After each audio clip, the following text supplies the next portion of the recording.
Dozens of seats are in play in what is shaping up to be a dynamic midterm election. Republicans need a gain of 39 seats to win back the House, a number many analysts expect them to exceed. Control of the Senate could rest in just a handful of races. With all of this activity, Roll Call presents its guide of 5 bellwether races to watch on election night. We examine what their results could mean for the balance of power in Washington. There are a handful of vulnerable Democrats in Virginia, most of them freshmen and sophomores. But in Virginia's 9th, the race between 14-term Congressman Rick Boucher and State House of Delegates Majority Leader Morgan Griffith will provide an early indication of where the night is headed for the Democrats. This is deep southwest Virginia, the fighting 9th, they call it down there. This is a conservative district. But also okay with electing Democrats, as they have elected Rick Boucher for 14 terms now. If Rick Boucher is one of the early veteran Democrats to fall, one of the well-established, well-funded Democrats to fall, then it's probably going to be a very good night for Republicans for the rest of the map. Without winning West Virginia, it will be very difficult for Republicans to win the Senate. Popular Democratic Governor Joe Manchin is in an unexpectedly tight race against businessman John Racy to replace the recently deceased Robert Byrd. Racy has capitalized on the state's intense disapproval of congressional Democrats and President Obama. I spent a few days in West Virginia in October, and what I learned was that this race is all about President Barack Obama. John Racy probably mentions Barack Obama more than he does Joe Manchin, his opponent. Joe Manchin, interestingly enough, even though he's a Democrat, is promising to go to Washington and fight against Barack Obama. The race is considered a true toss-up and will be one of the night's most closely watched.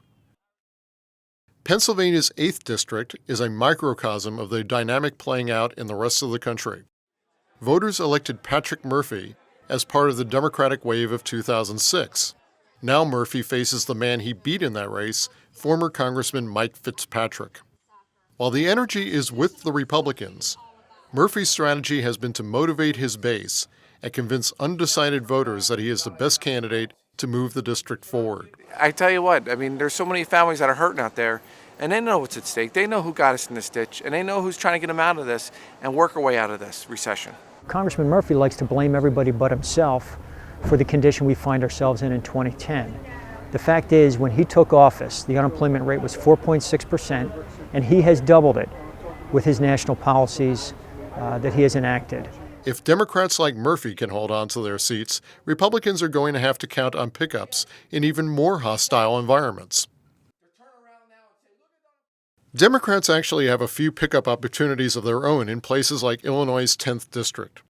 Democrat Dan Seals and Republican Bob Dole are vying to replace Mark Kirk, the Republican running for the state's Senate seat.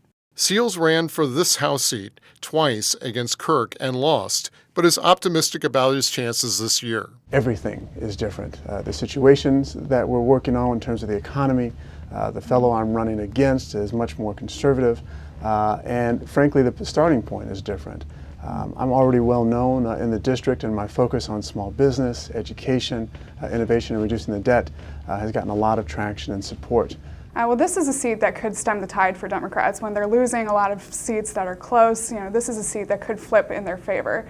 Dan Seals is a great candidate. Bob Dole has been a great candidate, but may not be enough to hang on to the district when it's such a moderate, Democratic leading district. By the time polls close in Colorado, we should know if the Senate is still in play. If it is, this race between appointed Democratic Senator Michael Bennet and Tea Party favorite Ken Buck, the Republican nominee, will become a crucial test to see if Republicans can turn the Democratic-leaning West red. Projections are that Republicans are going to make gains in the Senate. They need 10 to take over the Senate.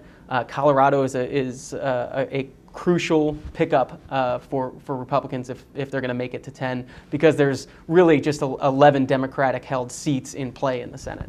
Tune into rollcall.com on election night for complete coverage and analysis of all the competitive midterm races.